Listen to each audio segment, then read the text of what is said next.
Чет өлкөдөн экспорттолуп келип базарда сатылып жаткан бул өңдүү мөмө жемиштерде дал ушундай белгилер бар экени көзгө көрүнөт. Бирок көпчүлүгүбүз буга маани бере бербейбиз. Анда эмесе дал ушул белгилер эмнени туюндуруп, кандай маанине түшүндүрөрүн билип алыңыздар.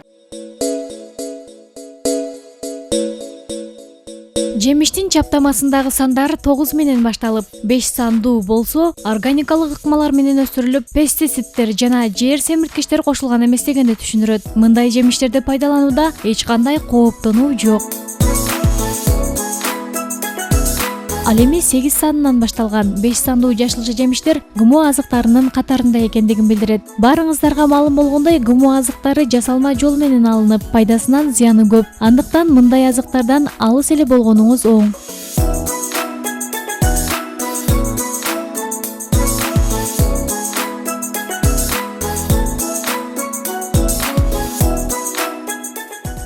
Же 4 санынан башталып, 4 номерлүү болсо, жер семирткичтер жана түрдүү зыянкечтерден коргоо үчүн колдонулган пестициддер кошулган болот. Мындай жемиштерди колдонуу эч кандай зыян эмес.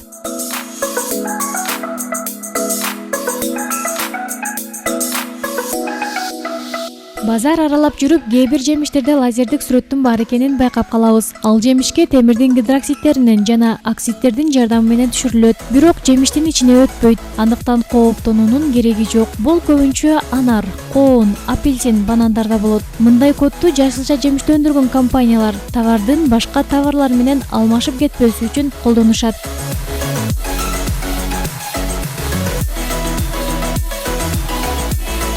Ал эми кээ бир жемиштерде эч кандай саны жок эле ар кандай маркадагы чаптамалар жабыштырылат. Ал ошол жемишти өндүргөн фирманын атын же өлкөнү түшүндүрөт. Мисалы, апельсиндеги Марок жазуусу Марокконун белгиси.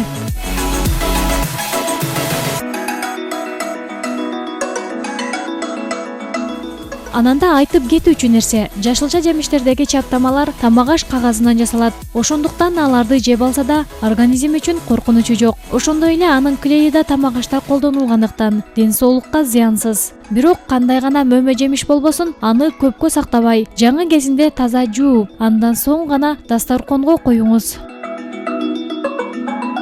Толкунай Жунус кызы, Мирлан Ормонов, Ару таң көрсөтүүсү.